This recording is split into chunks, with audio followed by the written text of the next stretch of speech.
Welcome to Voices of the Community, which explores critical issues facing Northern California communities. We introduce you to the voices of community thought leaders and change makers who are working on solutions that face our fellow individual community members, neighborhoods, cities, and our region.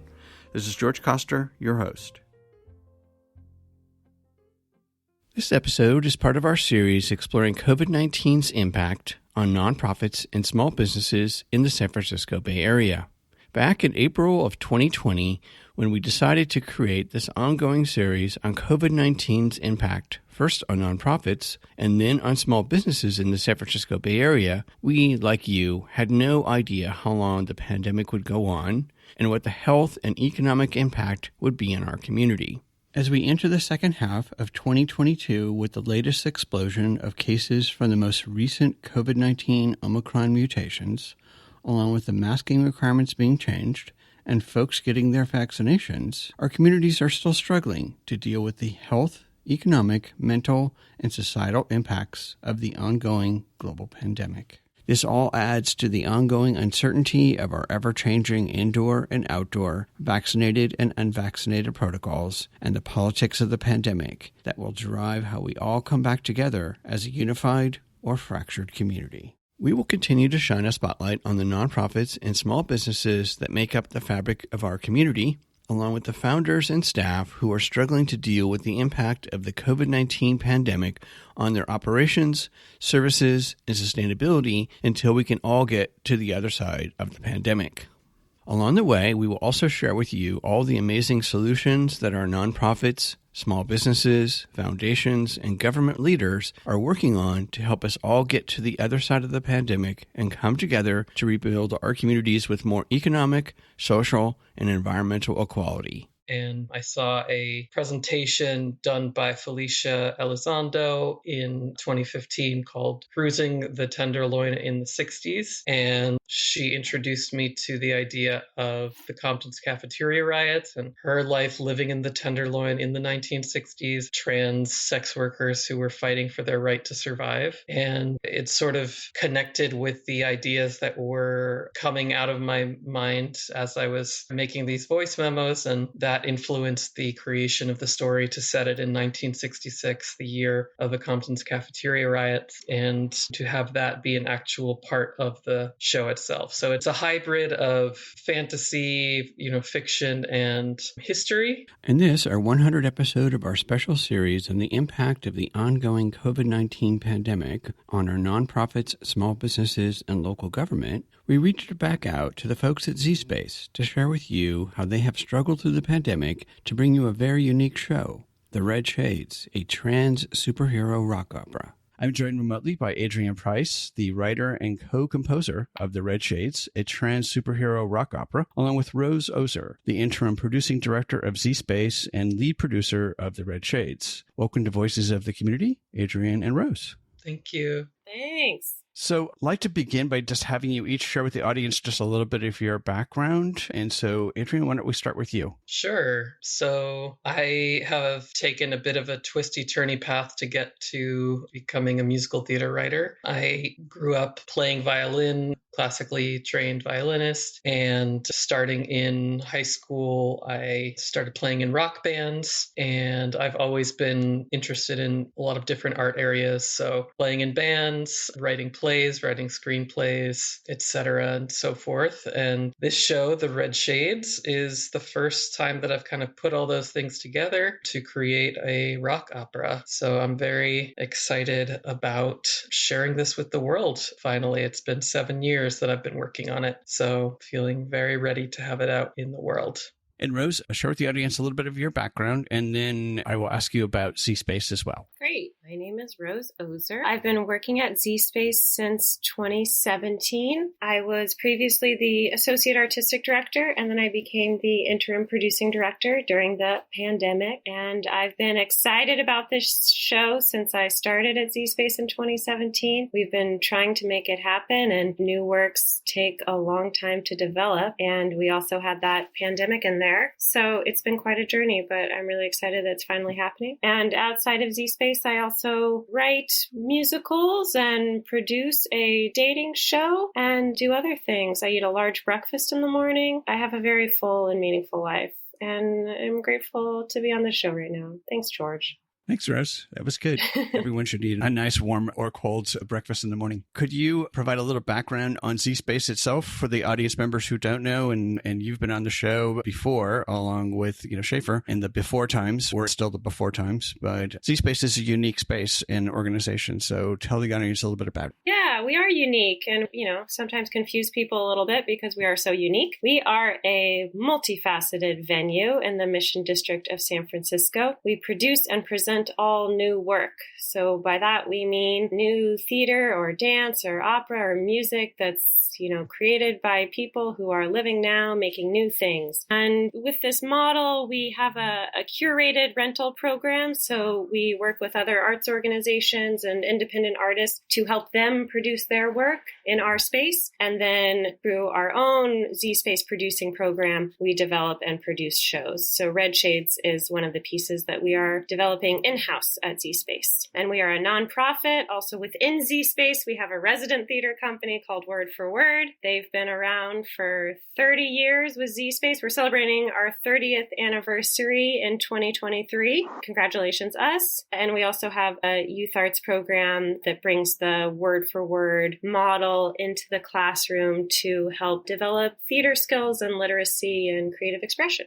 Thank you. That was a good overview. I want to go back to you, Adrienne, and have you just kind of, share with the audience what were the seeds of the creation of the Red Shades? I started writing it in 2015, even though I didn't know I was writing it. I had a job where I had a very long car ride commute, and I just started recording audio demos of song ideas that would pop into my head without any really notion that I would do anything with them. And at a certain point, it became clear to me that those songs were trying to tell some kind of story. And at the time that I was figuring that out, I was also learning more about trans history, especially trans history of the Bay Area. And I saw a presentation done by Felicia Elizondo in 2015 called Cruising the Tenderloin in the 60s. And she introduced me to the idea of the Compton's Cafeteria riots and her life living in the Tenderloin in the 1960s, trans sex workers who were fighting for their right to survive. And it sort of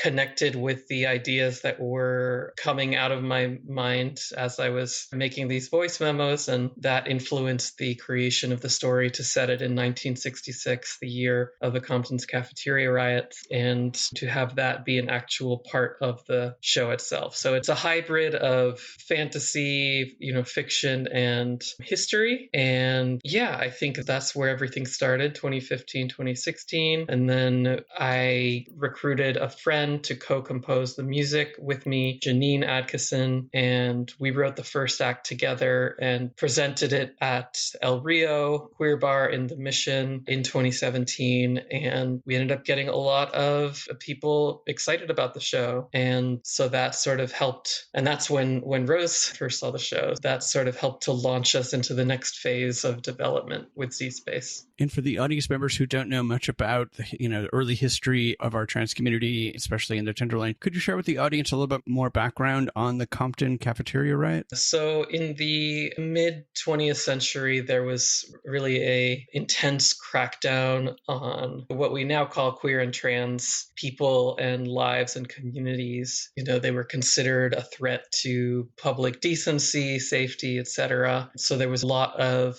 police oppression at that time, and it was criminalized to be queer and criminalized to be trans. For example, there is a kind of saying that got passed around amongst trans community in that time that was called the 3 pieces of clothing rule. So you had to have 3 pieces of clothing that conformed to your gender, your sex assigned at birth, or else you could be arrested. So it was a very dangerous and violent time to be living in the Tenderloin. The Tenderloin became a hub for queer and trans community. There were a lot of bars that served that community and sort of underground nightlife. So that was kind of the powder keg that helped create the conditions for Compton's Cafeteria riot, which happened in August of 1966. And it took place in Gene Compton's Cafeteria, where it was a very popular place for what you might call drag queens or trans women. That the boundaries were a little bit different back then between those groups. But it was a place where you could sort of get some food and meet up with your friends and be yourself. And the police decided to crack down on that place and tried to arrest a drag queen there, and it sparked this huge riot, and there were protests for days, and that helped to sort of set in motion some of the kind of revolutionary impulses of queer community in that time and some of the changes that would reverberate to today. And it's remarkable that this happened 3 years before Stonewall, which is often considered the beginning of the queer liberation movement, but it wasn't until the early 2000s when Susan Stryker released the film Screaming Queens, which is a documentary about the Compton's Cafeteria riots, that it started to be more widely known and recognized. So that's sort of the basic story. And all that's led to the trans activists in the Tenderloin community to actually help create a trans historical district as well. And I think Honey Mahogany had a hand in that, along with other civic activists in the trans community. Yeah, that's right. It's a historic trans neighborhood, and it's really exciting the work that those activists are doing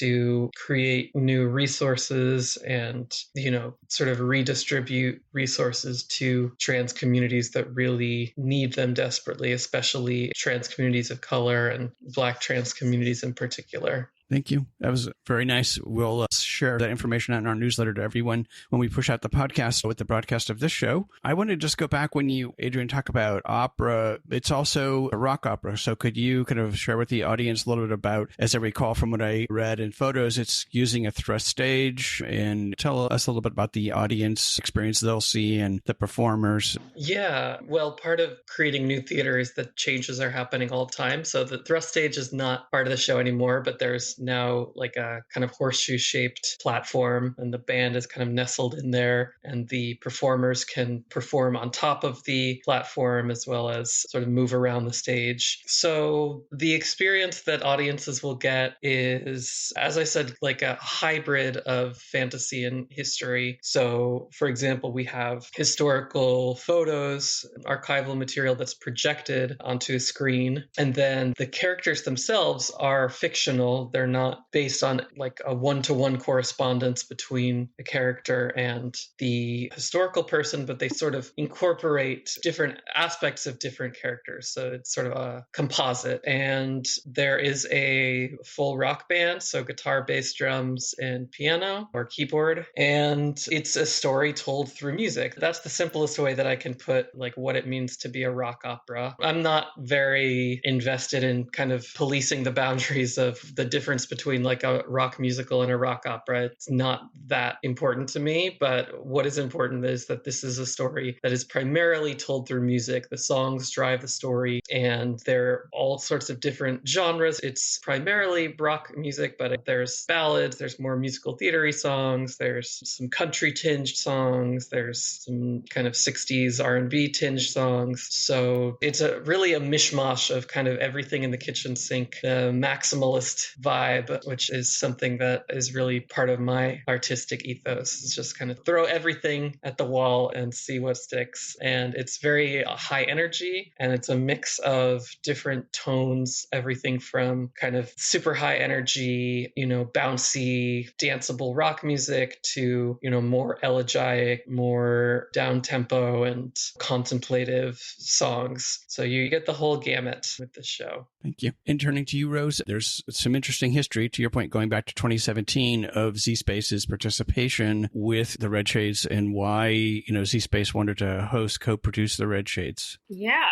Let me see if I can get all my years straight now that we live in the future. So I think I first saw the show in 2017, and yep. Adrienne was self-producing, just getting it out there. And that's part of what I love about Adrienne, and part of why I felt the urgency of this show is that I think Adrienne really knew that this was a show that people wanted to see, and she just wanted to start, making it happen. And I have a lot of respect for Adrienne for that. So we saw it, I would say I saw it at one point with Schaefer, who's now our executive director. And Schaefer identifies as trans and was also very, very excited about this show. And we started pursuing grant funding for it. I think that was back in 2017 or 2018. There's a lot of fundraising that goes into musical theater development. So our first grant was from the NEA, and that was to help develop the show. And then we did a workshop of some of the songs from the show in July 2019. And that's when we brought in Idris Cooper, Anafawoshi, and Rotimi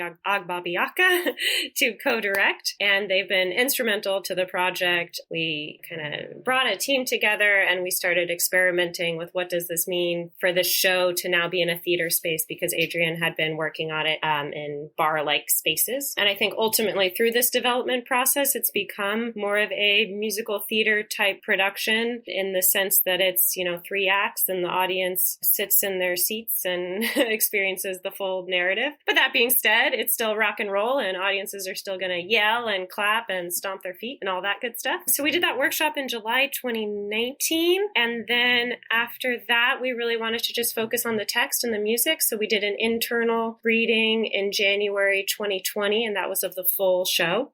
So we brought in some actors and we, really focused on the text and the music. And then at that point, we were going to gear up for a full show in fall 2020. Something happened. So here we are. And now we're going to be doing it. First preview is October 13th, 2022. So we're in the thick of rehearsals right now. And it's very exciting. And ZSPACE has a history of developing rock musicals. We developed Waitlist by the Kilbanes and 100 Days by the Bingsons. Also, part of the reason why I thought it was a good fit for ZSPACE is that it engages the trans and queer communities in a specific way, but it also fits into the broader, artistic exploration that ZSPACE has been promoting since the beginning. Yeah. Thank you. And staying with you, Rose, you were going to launch it fall of 2020. Obviously, the global pandemic hit us. You were on the show back in that time period as well. Could you share with the audience a little bit of how COVID-19 has really impacted ZSPACE and the Red Shades program? Well, we had to, postpone it a few years. I'll also say that during the pandemic, we had specific project funding for Red Shades, and we chose to keep, I don't know if this is too inside baseball, we chose to keep that money designated to Red Shades because we were committed to that show specifically. There was a point during the pandemic where we could have, some funders offered to have the project-specific funding become general operating, just so we could continue paying our rent. And we said, no, we're going to figure out how to pay rent, and we're going to keep saving this money because one day we're going to reopen and we're going to produce Red Shades. So for me personally, the Red Shades has been something that has helped guide me. I think because we are this multifaceted space, so much of our effort has to go into paying rent and keeping the building in good shape, all the kind of nitty gritty of just operating a venue. But the Red Shades has been very artistically exciting to me, and specifically serving trans and queer artists. And it's just, the impact of the pandemic has been huge on arts organizations, but it's also been enormous on individual artists. So there were certain folks who,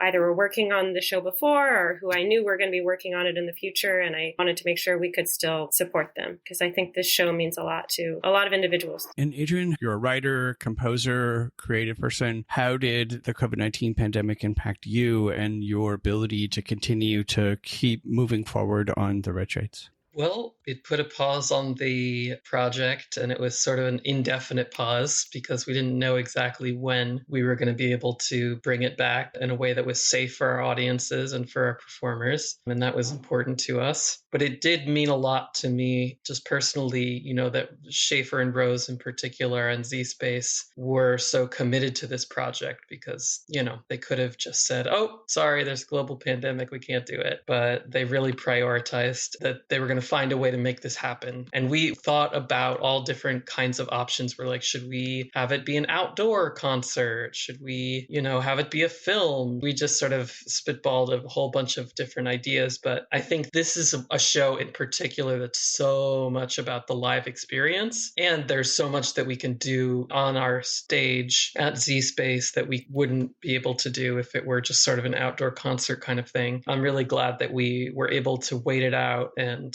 produce it as a proper musical on that stage at ZSPACE. And turning back to you, Rose, for a second, how difficult was it to basically try to bring it back to life? Because we talked about this when you were first in the show, but I've done a whole series on performing arts spaces, and literally 90% of performing arts space, the industry itself was all laid off in 2020 going into 2021, and we've come back and then we've closed down and we've come back. So how have you been able to, working with Adrienne and the whole ZSPACE team, try to really bring the Red Shades to life and to a world premiere on October 13th?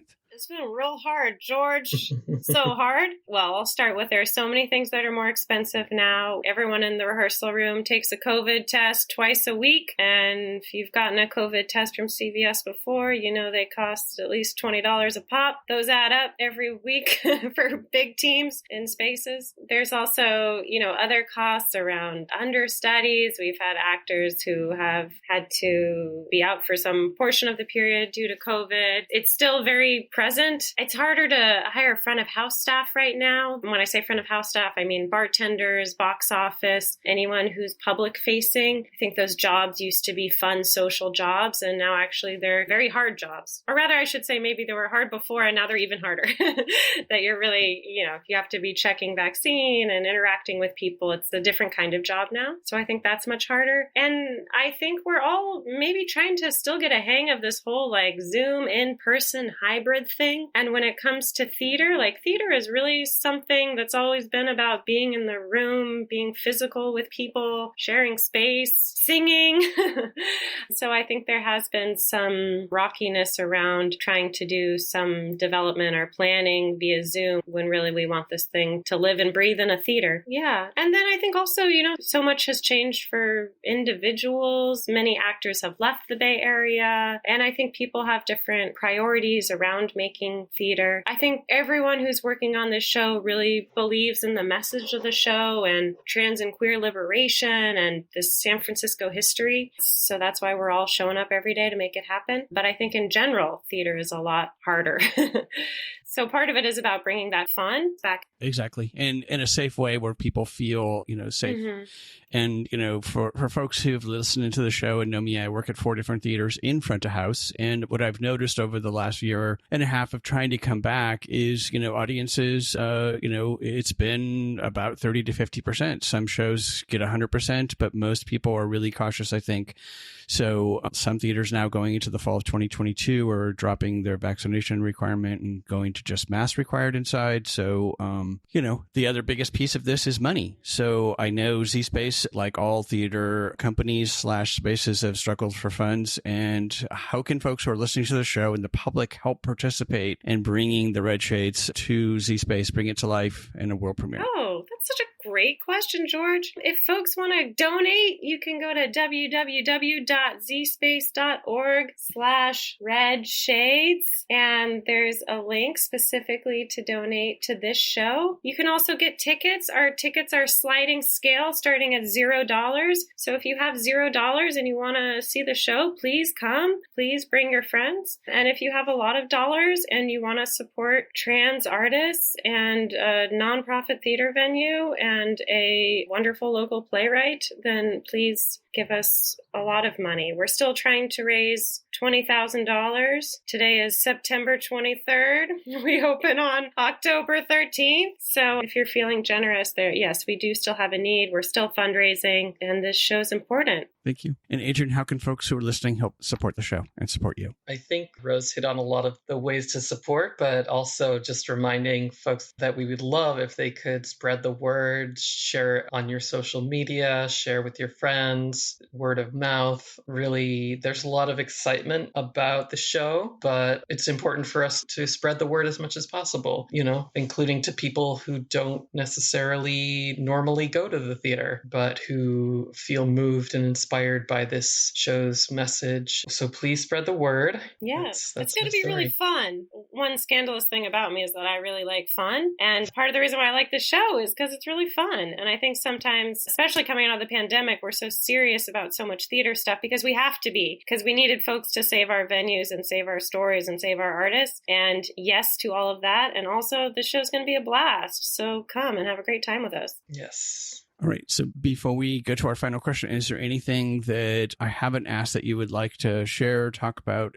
We have such a talented cast, and I would like to tell you how much I love this cast. We have Carmen Castillo, who is a New York actor. Carmen was in the touring production of Once, if you've heard of the little musical Once. Carmen's a rock star. We've also got B. Noel Thomas, who I adore, who's just in Xanadu at San Jose Playhouse, and is also going to be in ACT's production of Christmas Carol. He is killing it. We've got Ezra Reeves. Catch them now before they become a television star. We've got Chris Steele, who also hosts a drag show at Oasis, who's in our ensemble. We've got May Ramos, Julio Chavez, Romello Irby, and then we've got Adam Kuvi-Neiman holding it down by playing all the villain roles. And everyone is just immensely talented, really strong singers. We've got Sid Quinn Sayat and Matt Fukui-Grandi co-music directing. And then we've got Rockin' Band, who's in our band. KB Boyce, Fury, Blair Switch, and Sid. It's a dream team. We've got a lot of queers. It's sparkly.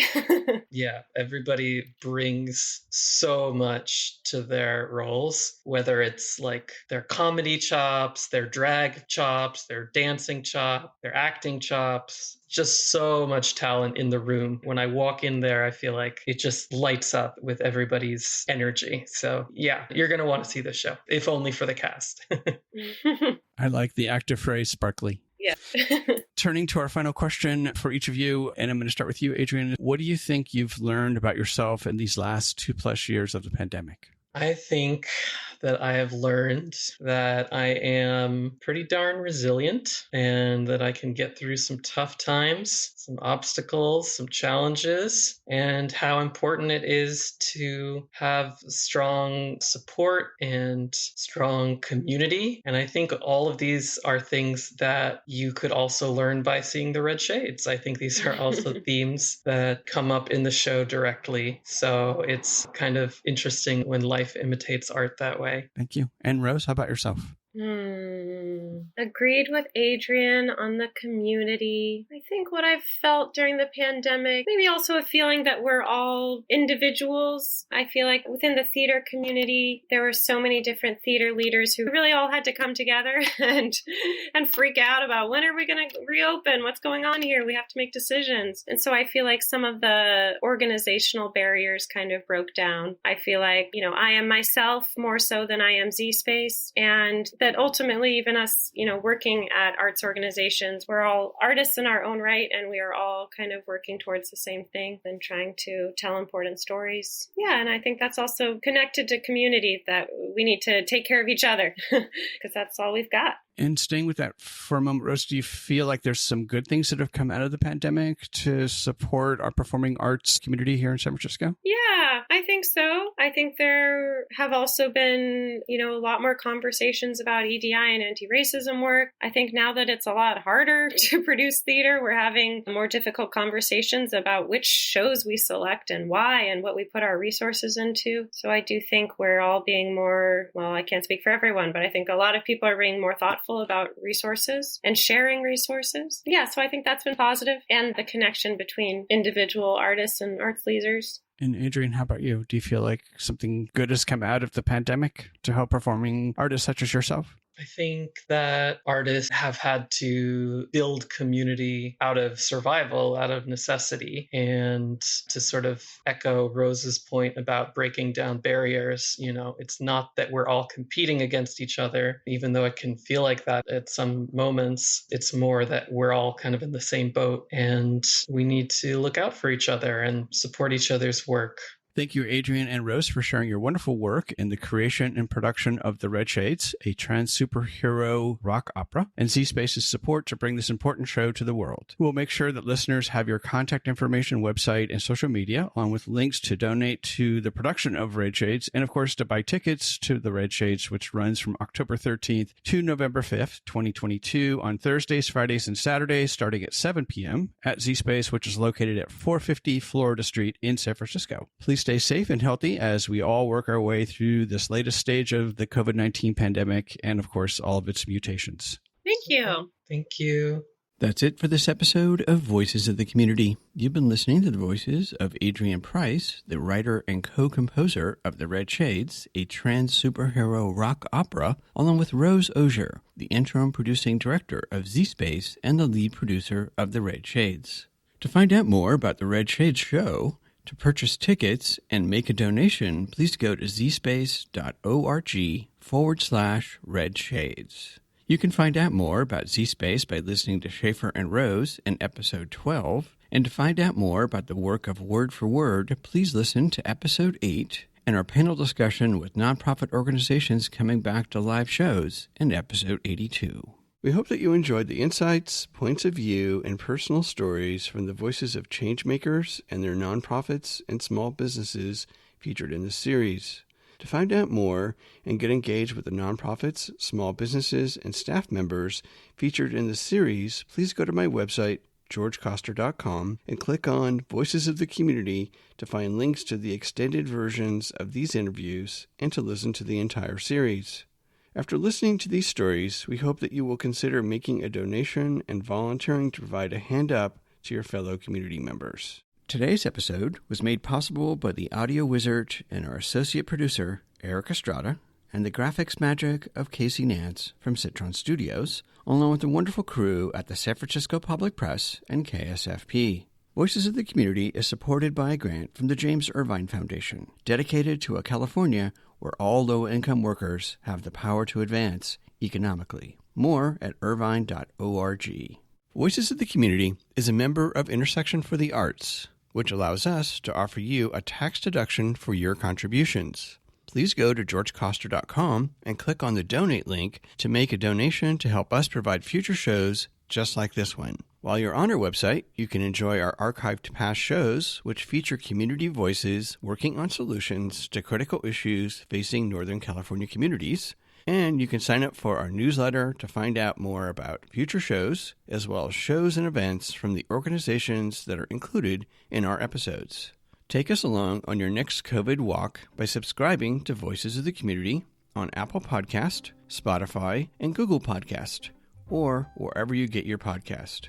You can follow us on Twitter at George Coster, and we'd love to hear from you with feedback and show ideas, so send us an email to george@georgecoster.com. I'm George Coster in San Francisco, and thank you for listening.